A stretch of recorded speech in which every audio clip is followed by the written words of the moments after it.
ये है महाराष्ट्र का बहुत ही भन्नाट ऐसा thecha.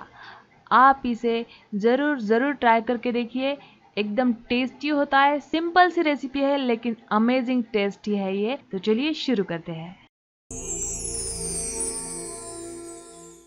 Welcome to my channel Suchita's cooking में आपका स्वागत है।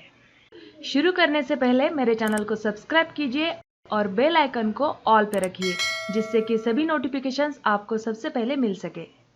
तो टेस्टी ऐसा ठेचा बनाने के लिए यहाँ पे कढ़ाई मैंने रख दी है गैस के ऊपर, और अब हम मिर्च को इसमें भूनने वाले हैं। पहले ऑयल नहीं ऐड करना है हमें, ऐसे ही मिर्च को ब्लैक स्पॉट आने तक भूनना है। ये जो मिर्च है वो मैंने ज़्यादा तीखी वाली नहीं ली है, मीडियम तीखी है ये। तो ऐसी मिर्च हमें चाहिए, इससे ठेचा बहुत ही टेस्टी बनता है। ये देखिए ब्लैक स्पॉट आ गए हैं हरी मिर्च के ऊपर, और अब हम इसमें ऑयल ऐड कर देते हैं और इसे थोड़ा सा भून लेते हैं। तो अचानक से मिर्च का कलर चेंज हो जाएगा, और ऐसा करने से ठेचा का टेस्ट बहुत ही अच्छा आता है।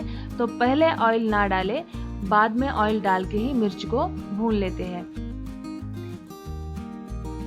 तो ये देखिए मिर्च हमारी रेडी हो गई है भूनकर, बहुत ही अच्छा कलर आया है मिर्च के ऊपर। अब हम इसे ग्राइंडर जार में डाल देते हैं,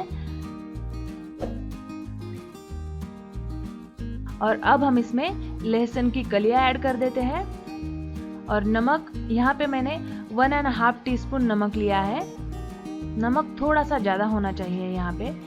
और हरा धनिया डालना है एकदम फ्रेश वाला, और लेमन की कुछ बूंदे, जस्ट कुछ ड्रॉप ऐड करने हैं बस। अगर आपके पास लेमन नहीं है तो इसे ऑप्शनल में भी रख सकते हैं। और अब हम इसे ग्राइंड कर लेते हैं। ये देखिए बहुत ही अमेजिंग और टेस्टी ऐसा महाराष्ट्रियन ठेचा हमारा तैयार है। इसका टेक्सचर देखिए आप, एकदम ज़्यादा महीन मैंने पिसा नहीं है इसे, ऐसा ही दरदरा इसका टेक्सचर होना चाहिए। मिक्सर को चलाते समय हमें ये ध्यान देना है कि एकदम से ज़्यादा स्पीड ना बढ़ाएं। थोड़ा सा मिक्सर को चलाएं, फिर से बंद करें, फिर से थोड़ा सा चलाइए और फिर से बंद करिए। इससे क्या होगा कि ऐसा टेक्सचर आएगा। इसे महाराष्ट्र में ज़्यादातर ज्वार की रोटी के साथ परोसा जाता है, लेकिन ये जो ठेचा है वो किसी भी थाली में बहुत ही अच्छे से एडजस्ट होता है।